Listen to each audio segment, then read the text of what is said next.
കൊല്ലണ അമ്മ ഒരിക്കലും നല്ലതാവില്ല. അല്ല, അതെങ്ങനെ ആവും നല്ലത്?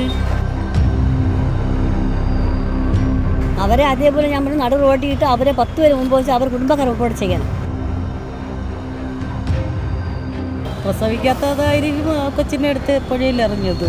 ഒരു പ്രസവിച്ച അമ്മ ഒരിക്കലും അത് ചെയ്യില്ല. അവർക്ക് വേറെ എന്തെങ്കിലും പണി കാണും, അതുകൊണ്ട് ആ പണിക്ക് പോവാൻ കുഞ്ഞ് തടസ്സമായിരിക്കും.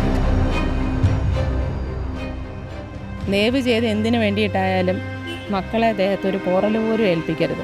അത് നമ്മുടെ ജീവൻ പോയിട്ടായാലും. ഞാൻ അമ്മയില്ലാത്ത 3 എണ്ണത്തിനെ വളർത്തി നോക്കണം. അതുകൊണ്ട് എനിക്ക് അതൊക്കെ കേൾക്കുമ്പോൾ ഭയങ്കര സങ്കടം വരും. കൊച്ചിയിൽ ഒരു പെറ്റമ്മ സ്വന്തം കുഞ്ഞിനെ പുഴയിൽ എറിഞ്ഞ് കൊലപ്പെടുത്തിയിരിക്കുകയാണ്.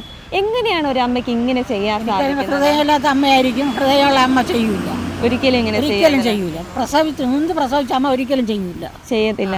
ഇതിൽ അമ്മയ്ക്ക് മാത്രമായിരിക്കും ഈ കൊലപാതകത്തിൽ പങ്കുണ്ടാവുക? കാണും, അല്ലെങ്കിൽ അത് സംഭവിക്കില്ലല്ലോ.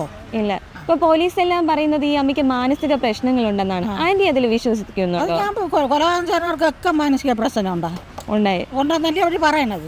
അതെങ്ങനെ വിശ്വസിക്കാൻ പറ്റുമോ? ഇല്ല. അതിനൊരു മറ മാത്രമായിരിക്കും അത്. അതിന്റെ പേരിൽ പെട്ടെന്ന് കേസിൽ നിന്ന് ഇറങ്ങി പോകാം. അവർക്ക് പുറത്ത് പിന്നെ ഇറങ്ങാമല്ലോ, അതിനുവേണ്ടി ചെയ്യണതായിരിക്കും. ഈ അമ്മയ്ക്ക് വേണമെങ്കിൽ കുഞ്ഞിനെ അനാഥാലയത്തിലാക്കാമായിരുന്നു. നമ്മൾ വളർത്തുമായിരുന്നു.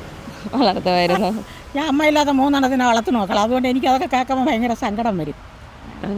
ഇങ്ങനെയുള്ളവരോട് എന്താ അമ്മയ്ക്ക് പറയാനുള്ളത്? എനിക്ക് പറയാൻ ഇതിനൊന്നും ലോകത്ത് വെച്ചേക്കേണ്ട കൊള്ളൂല. അങ്ങനെ അതേ പറയാനുള്ളൂ, വേറെ ഒന്നും പറയാനില്ല. ഇങ്ങനെ സ്വന്തം മക്കളെ കൊല്ലുന്നതിനൊക്കെ, സ്വന്തം മക്കളെ, സ്വന്തം ഭർത്താവിനെ, അങ്ങനെയുള്ളതിനൊക്കെ എന്തിനും ലോകത്ത് വെച്ചേക്കുന്നത്? മറ്റുള്ളവർക്ക് ഭാരമായിട്ടില്ല വെച്ചേക്കുന്നത്. അത് മറ്റുള്ളവർക്ക് അതൊരു മാതൃക. അതൊരിക്കലും പാടില്ല. അനീതിക്ക് വേണ്ടി ആരും കൂട്ടിയിരിക്കലും നീതിക്ക് വേണ്ടി നിൽക്കുക. അത്രേ എനിക്ക് പറയാനുള്ളൂ.